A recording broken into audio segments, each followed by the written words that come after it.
তোমার সেই আঘাতের পর আমি নিজেকে পুরোপুরি বদলে ফেলেছি। এখন আর কারোর সাথে কথা বলার ইচ্ছে করে না, কারো ফোন কল প্লের জন্য ওয়েট করতেও ইচ্ছে করে না, কাউকে দেখার জন্য মনটা ছটফট করে না। এখন আমি অনেকটা স্বার্থপর হয়ে গেছি। এখন শুধু আমি নিজেকে নিয়ে ভাবি, নিজেকে নিয়ে চিন্তা করি। কারণ আমি একটা সময় ছিল যখন নিজের চাইতে বেশি আমি তোমাকে নিয়ে ভেবেছিলাম, কিন্তু তুমি সেই ভালোবাসার মূল্যটা কিভাবে দিলে? তুমি সেই ভালোবাসার বদলে আমাকে কি দিলে? শুধু কষ্ট আর বেদনা। তুমি কি বলেছিলে যে তুমি কখনো আমাকে ছেড়ে যাবে না, কিন্তু শেষে তুমি ঠিকই চলে গেলে আমায় একা রেখে। আমি তো নিজের চাইতেও বেশি তোমার খেয়াল রেখেছিলাম। আমার কি এটাই দোষ ছিল? তাই নিজেকে বদলে ফেলেছি।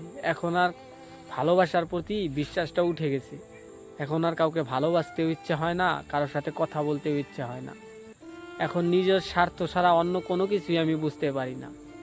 কিভাবে নিজেকে সফল করতে হবে, কিভাবে এগিয়ে যেতে হবে, কিভাবে টাকা ইনকাম করতে হবে, কিভাবে পরিবারের দায়িত্ব নিতে হবে, এটাই আমার জীবন হয়ে গেছে বর্তমান।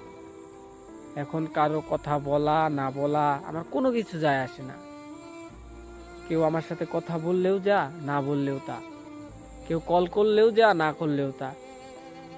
কারো কল করা, কারো মেসেজ করা নিয়ে এখন আমার খুশিটা ডিপেন্ড করে না। আমার খুশি এখন আমি। তবে হ্যাঁ, তুমি তখন আফসোস করবে যখন এটা বুঝতে পারবে যে আমি তোমাকে কতটা ভালোবেসেছিলাম, আর তোমার সেই ভালোবাসার আঘাতে আমাকে কতটা পরিবর্তন করে দিয়েছি। এই পরিবর্তন তোমাকে একদিন কাঁদতে হবে আমার এই পরিবর্তন দেখে।